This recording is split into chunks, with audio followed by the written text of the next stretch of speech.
భారత రాజ్యాంగంలో 5వ భాగము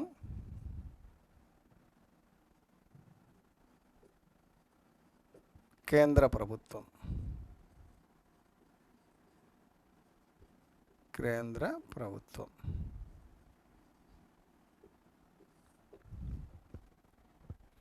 ఇందులో రాష్ట్రపతి గురించి.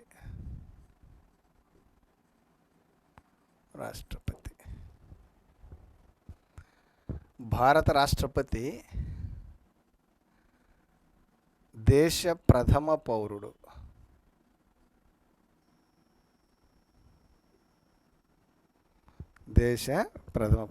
అంటే ప్రకరణ 52 ప్రకారం భారతదేశానికి అధిపతిగా రాష్ట్రపతి ఉంటాడు.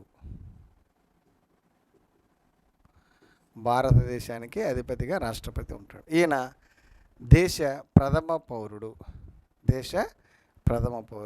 రాజ్యాంగ అధిపతి.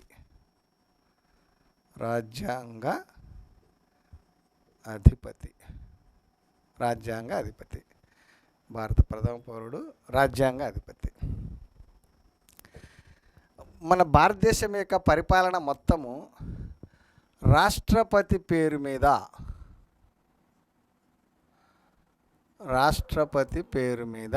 రాష్ట్రపతి ద్వారా జరుగుతుంది. రాష్ట్రపతి తన అధికారాలను స్వయంగా కానీ ఇతర అధికారుల సహాయంతో కానీ నియమిస్తాడు. రాష్ట్రపతి సర్వసైన్యాధ్యక్షుడు.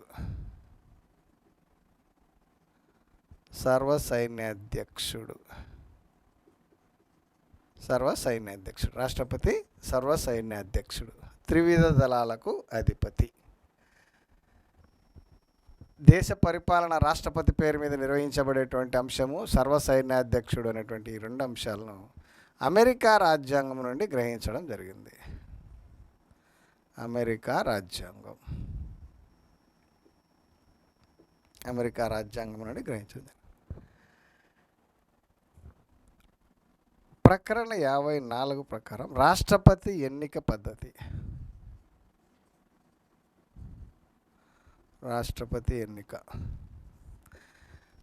రాష్ట్రపతిని ఎవరు ఎన్నుకుంటారంటే ఎలక్టోరల్ కాలేజీ ఎన్నుకుంటుంది.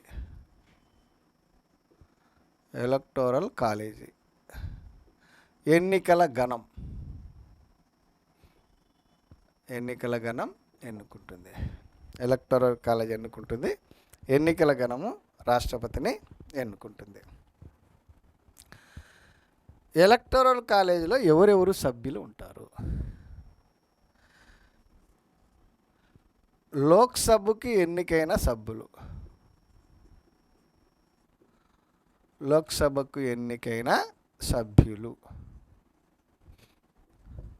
543. రాజ్యసభకు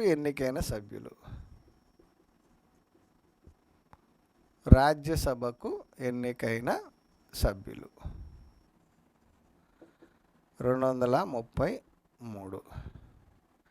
అన్ని రాష్ట్రాల విధాన సభలకు ఎన్నికైన సభ్యులు. ఎన్నికైనటువంటి సభ్యులు 4120.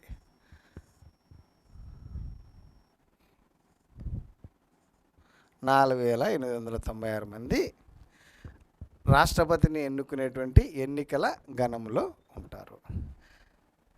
అయితే మామూలుగా లోక్సభలో గరిష్టంగా ఉండవలసిన సభ్యుల సంఖ్య 552 అయితే ప్రస్తుతం లోక్సభలో ఉన్న సభ్యుల సంఖ్య 545. ఇద్దరు ఆంగ్లో ఇండియన్లను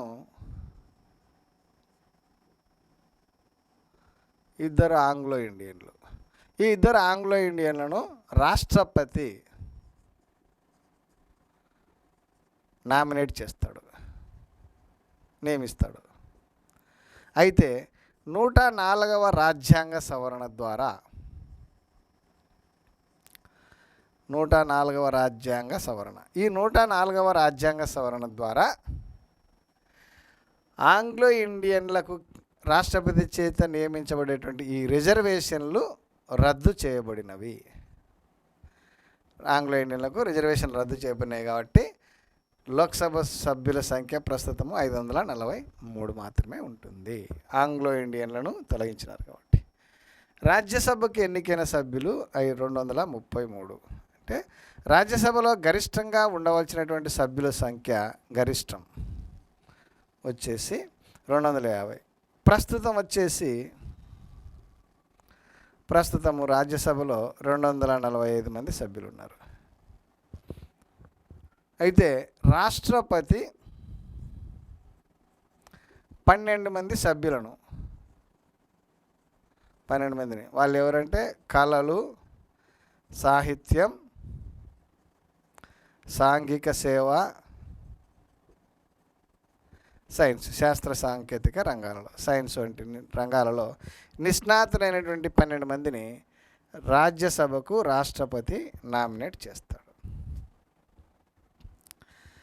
ఎన్నికల్లో పాల్గొనేటువంటి వాళ్ళు వీళ్ళు, అంటే రాజ్యసభకు ఎన్నికల్లో పాల్గొనేటువంటి వాళ్ళు. 70వ రాజ్యాంగ సవరణ ద్వారా ఢిల్లీ,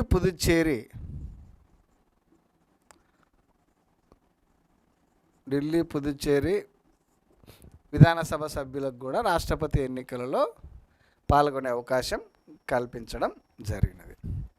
అంటే రాష్ట్రపతి ఎన్నికలలో రాష్ట్రపతిని ఎవరు ఎన్నుకుంటారంటే ఎన్నికల గణం ఎన్నుకుంటుంది. ఆ రాష్ట్రపతిని ఎన్నుకునేటువంటి ఎన్నికల గణంలో ఎవరెవరు సభ్యులు ఉంటారంటే లోక్సభకు ఎన్నికైనటువంటి 543 మంది సభ్యులు, రాజ్యసభకు ఎన్నికైనటువంటి 233 మంది సభ్యులు, అన్ని రాష్ట్రాల విధానసభలకు ఎన్నికైనటువంటి 4120 మంది సభ్యులు. వీళ్ళందరూ టోటల్గా 4896 మంది రాష్ట్రపతిని ఎన్నుకునేటువంటి ఎన్నికల గణంలో ఉంటారు. అయితే రాష్ట్రపతిని ఎన్నుకునేటువంటి ఎన్నికల గణంలో లేని వారు ఎవరు అంటే ఈ లోక్సభకు రాష్ట్రపతి చేత నియమించబడేటువంటి 2 ఆంగ్లో ఇండియన్లు. వీళ్ళది తీసేశారు కాబట్టి ఇది ప్రాముఖ్యత లేదు. అలాగే రాజ్యసభకు రాష్ట్రపతి చేత నియమించబడేటువంటి 12 మంది సభ్యులు, విధానసభలకు గవర్నర్ల చేత నియమించబడేటువంటి 1 ఆంగ్లో ఇండియన్లు. ఇది కూడా 104వ రాజ్యాంగ సవరణ ద్వారా రిజర్వేషన్ను ఆంగ్లో ఇండియన్ అనేటువంటిది తీసివేయడం జరిగింది. 6 రాష్ట్రాల విధాన పరిషత్ సభ్యులు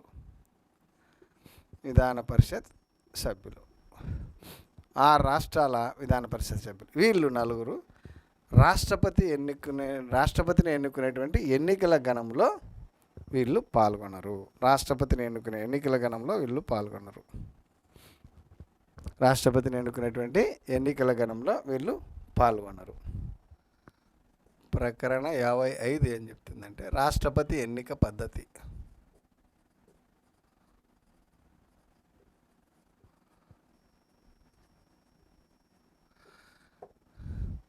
రాష్ట్రపతిని ఎలక్టోరల్ కాలేజ్ సభ్యులు నైష్పత్తిక ప్రాతినిధ్య పద్ధతి.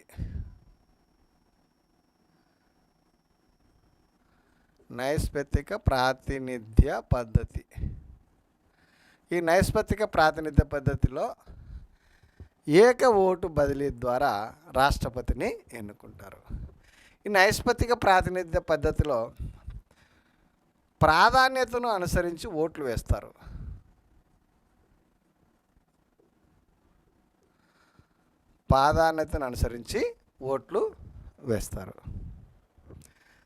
ఏక ఓటు బదిలీ పద్ధతి.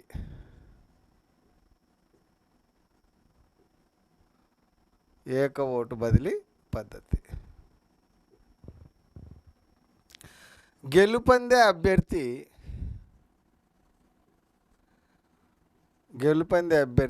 కోటా ఓట్లను పొందవలను.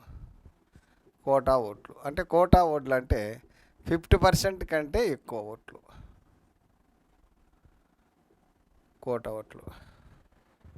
తొలగించే పద్ధతి. ఇవి నైష్పత్తిక ప్రాతినిధ్య పద్ధతిలో ఉండేటువంటి అంశములు. నైష్పత్తిక ప్రాతినిధ్య పద్ధతిలో ఏక ఓటు బదిలీ పద్ధతి ద్వారా రాష్ట్రపతి ఎన్నిక జరుగుతుంది. రాష్ట్రపతి ఎన్నిక అంటే 50% కంటే తక్కువ ఓట్లు వస్తే గెలుపొందినట్టుగా కాదు. 50% కంటే ఒక ఓటు, 50+1, 50% కంటే ఒక ఓటు ఎక్కువ వస్తే గెలుపొందినట్టుగా. అంటే కోటా అంటే 50% కంటే ఎక్కువ ఓట్లు వస్తేనే గెలుపొందినట్టుగా ప్రకటిస్తారు. 50% కంటే ఎక్కువ ఓట్లు వస్తే. సరే, అర్హతలు.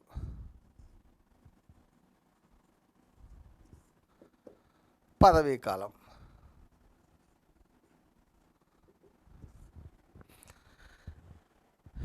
అర్హతలు, పదవీ కాలం.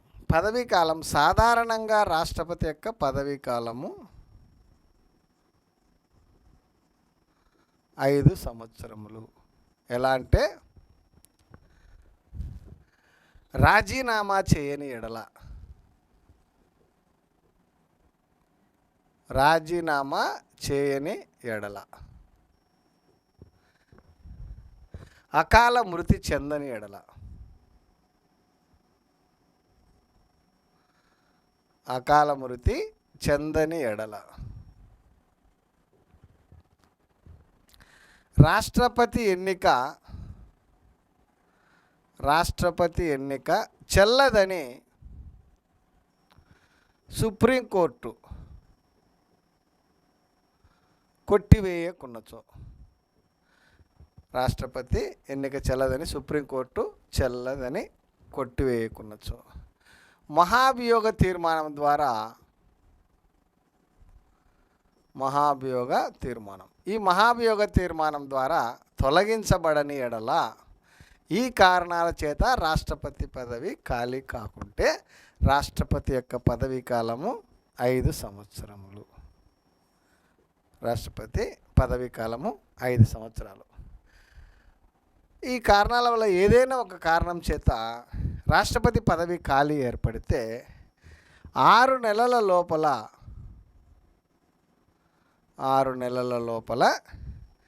రాష్ట్రపతి ఎన్నిక నిర్వహించవలెను.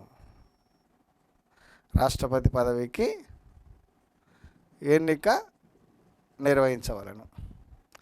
ఈ కారణాలలో ఏదైనా ఒక కారణం చేత రాష్ట్రపతి పదవి ఖాళీ ఏర్పడితే 6 నెలల లోపల నూతన రాష్ట్రపతి ఎన్నికను జరపవలసి ఉంటుంది. రాష్ట్రపతి ఎన్నిక 6 నెలల లోపల జరగవలసి ఉంటుంది.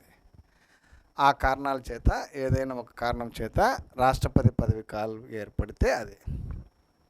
అలా కాకుండా రాష్ట్రపతి పదవికి 5 సంవత్సరాలు కొనసాగిన తర్వాత రాష్ట్రపతి పదవి 5 సంవత్సరములు ముగిసేలోపు, అంటే 15 రోజుల ముందు నుండి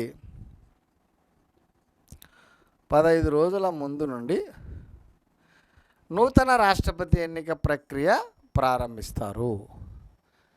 అంటే రాష్ట్రపతి పదవీ కాలము 5 సంవత్సరములు ముగియడానికంటే 15 రోజుల ముందులో నూతన రాష్ట్రపతి ఎన్నిక ప్రక్రియను ప్రారంభించి 5 సంవత్సరాలు పూర్తయ్యే లోపల నూతన రాష్ట్రపతి ఎన్నిక ప్రక్రియను పూర్తి చేస్తారు. ఒకవేళ 15 రోజుల ముందు ప్రారంభించినప్పటికీ నూతన రాష్ట్రపతి ఎన్నిక ప్రక్రియ కొనసాగుతూ నూతన రాష్ట్రపతి ఎన్నిక పూర్తి కాని ఎడల, ఇంతకు ముందు ఉన్న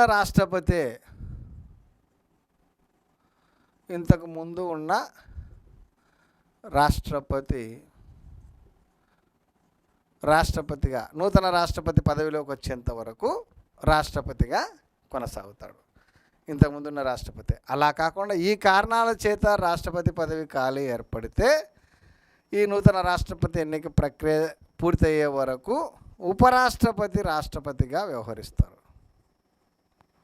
ఉపరాష్ట్రపతి రాష్ట్రపతిగా వ్యవహరిస్తాడు.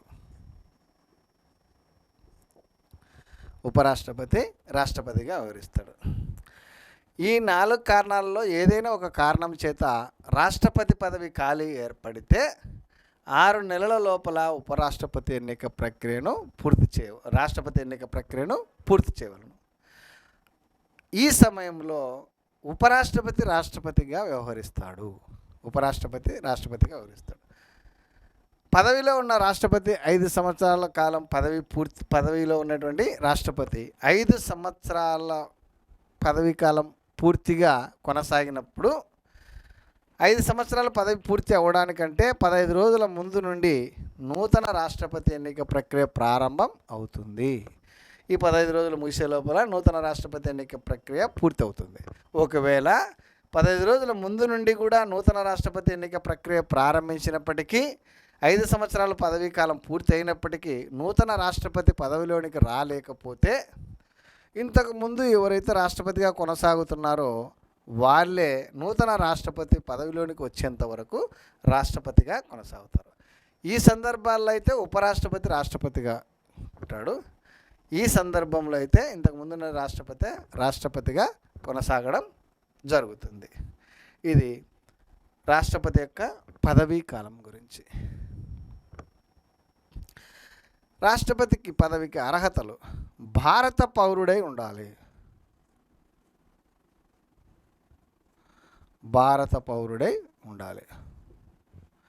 35 సంవత్సరముల వయస్సు పూర్తి చేసి ఉండాలి. 35 సంవత్సరాల వయస్సు నిండి ఉండాలి. 35 సంవత్సరాల వయస్సు నిండి ఉండాలి. భారత పౌరుడై ఉండాలి. 35 సంవత్సరాల వయస్సు నిండి ఉండవలేను. ఏదైనా అంటే కేంద్ర, రాష్ట్ర మరియు స్థానిక సంస్థలలో ఆదాయాన్నిచ్చే పదవిలో ఉండరాదు.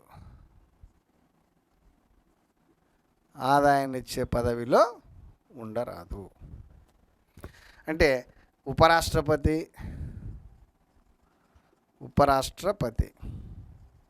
గవర్నర్లు, ఎంపీలు, ఎమ్మెల్యేలను ఆదాయాన్నిచ్చే పదవిలో ఉన్నవారుగా పరిగణించడానికి వీలు లేదు. ఆదాయాన్నిచ్చే పదవిలో ఉండరాదు.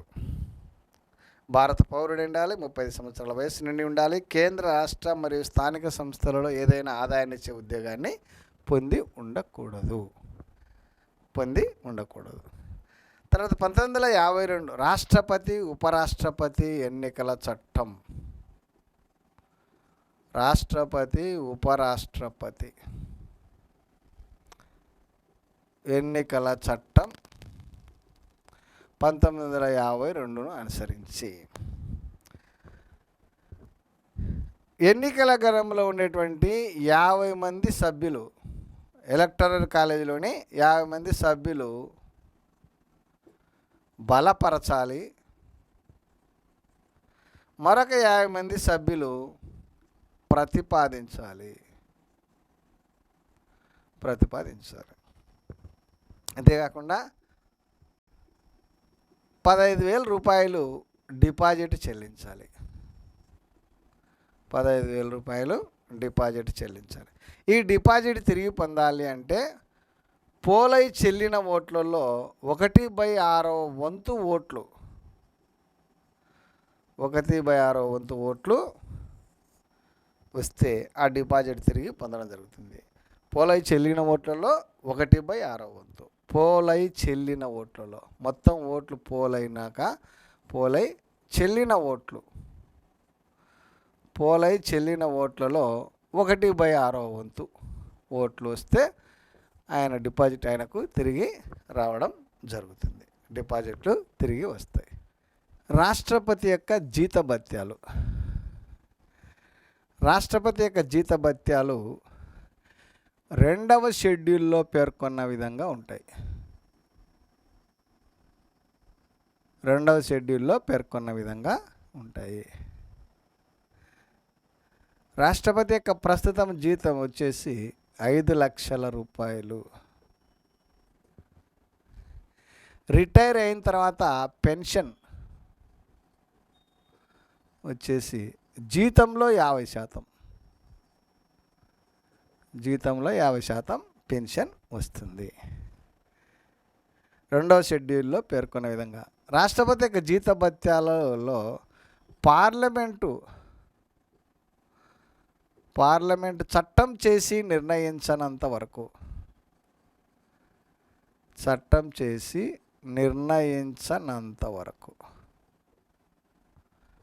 జీతభత్యాల్లో మార్పులు చేయరాదు.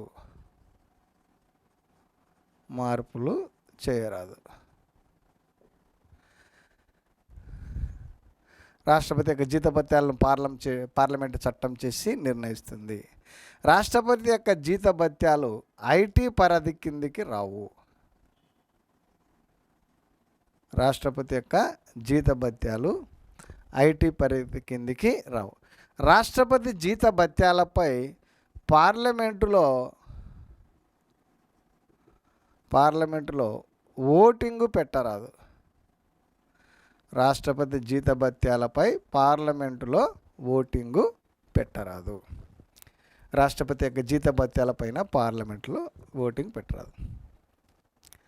రాష్ట్రపతికి ఉచిత నివాస భవనం ఉంటుంది.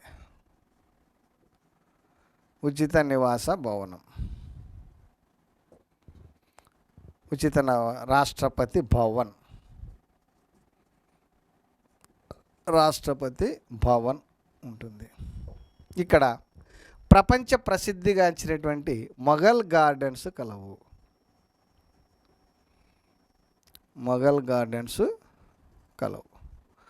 ప్రపంచ ప్రసిద్ధిగాంచినటువంటి మొఘల్ గార్డెన్స్ కలవు. రాష్ట్రపతి ప్రపంచం ప్రసిద్ధిగాంచినటువంటి మొఘల్ గార్డెన్స్ కలవు. రాష్ట్రపతి తిరిగి ఎన్నిక ప్రక్రియ. రాష్ట్రపతి పదవికి ఒక వ్యక్తి ఎన్నిసార్లు పోటీ చేయవచ్చును అని బిట్ అడిగినప్పుడు 1 సారి, 2 సార్లు, 3 సార్లు, ఎన్నిసార్లు అయినా అని ఛాయిస్ రావచ్చు. ఒక వ్యక్తి రాష్ట్రపతి పదవికి ఎన్నిసార్లైనా పోటీ చేయవచ్చును.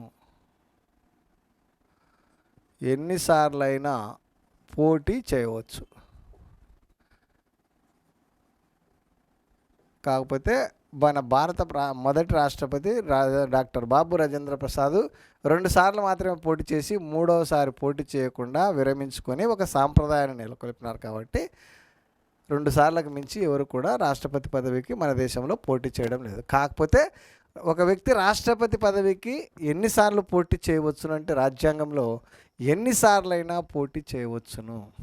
ఒక వ్యక్తి రాష్ట్రపతి పదవికి ఎన్నిసార్లైనా పోటీ చేయవచ్చును. ఓకే. రాష్ట్రపతి యొక్క పదవీ ప్రమాణ స్వీకారం.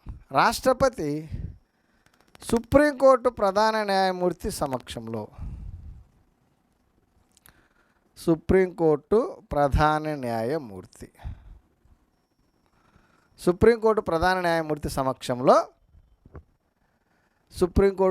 న్యాయమూర్తి సమక్షంలో పదవీ ప్రమాణ స్వీకారం చేస్తాడు. ఆయన లేకపోతే సుప్రీంకోర్టులో ఉండేటువంటి అత్యంత సీనియర్ న్యాయమూర్తి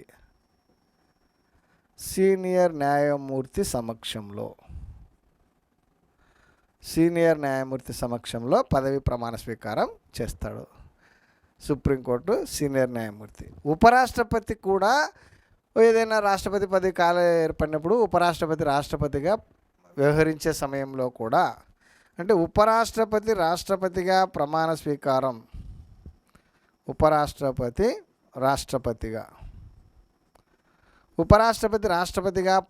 స్వీకారం చేసేటప్పుడు కూడా సుప్రీంకోర్టు ప్రధాన న్యాయమూర్తి సమక్షంలోనే పదవీ ప్రమాణ స్వీకారం చేయాలి. ఆయన లేకపోతే సుప్రీంకోర్టులో ఉన్నటువంటి సీనియర్ న్యాయమూర్తి సమక్షంలో పదవీ ప్రమాణ స్వీకారం చేయవలసి ఉంటుంది.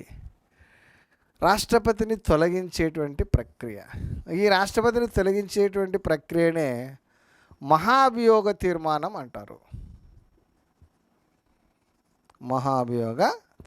రాష్ట్రపతిని తొలగించేటువంటి ప్రక్రియను మహాభియోగ తీర్మానం. ఈ రాష్ట్రపతిని తొలగించే ఏ కారణం చేత అంటే రాజ్యాంగ ధిక్కరణ అనేటువంటి ఏకైక కారణం చేత రాజ్యాంగ ధిక్కరణ అనేటువంటి ఏకైక కారణం చేత రాష్ట్రపతిని తొలగిస్తారు. ఆ రాష్ట్రపతిని తొలగించేటువంటి ప్రక్రియ మహాభియోగ తీర్మానము. మహాభియోగ తీర్మానం ద్వారా ఈ రాష్ట్రపతిని తొలగించేటువంటి ఈ మహాభియోగ తీర్మానాన్ని పార్లమెంటు ఉభయ సభలలో లోక్సభలో కానీ ఆర్ రాజ్యసభలో కానీ ప్రవేశపెట్టవచ్చు. ఏ సభలోనైనా ప్రవేశపెట్టవచ్చును.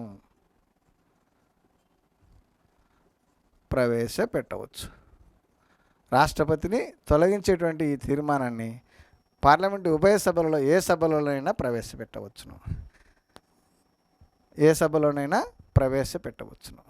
రాష్ట్రపతిని తొలగించేటువంటి తీర్మానాన్ని ఉభయ సభలలో పార్లమెంటు ఉభయ సభలో ఏ సభలోనైనా ప్రవేశపెట్టవచ్చును. ఏ సభలో ప్రవేశపెట్టాలంటే ఆ సభలోని 1/4 వంతు మంది సభ్యులు సంతకాలు చేసి 14 రోజుల ముందు ఆ సభాధిపతికి ఇవ్వాలి. అప్పుడు ఆ సభలో ఓటింగ్ ప్రారంభం అవుతుంది. మెజారిటీ సభ్యులు హాజరు కావాలి.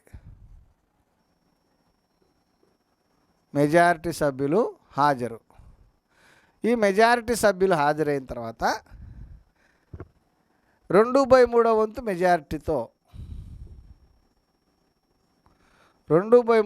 మెజారిటీతో ఆమోదిస్తే ఆ సభలో ఆ బిల్లు రాష్ట్రపతిని తొలగించేటువంటి తీర్మానము నెగ్గినట్లు. తర్వాత రెండవ సభకు పంపిస్తారు.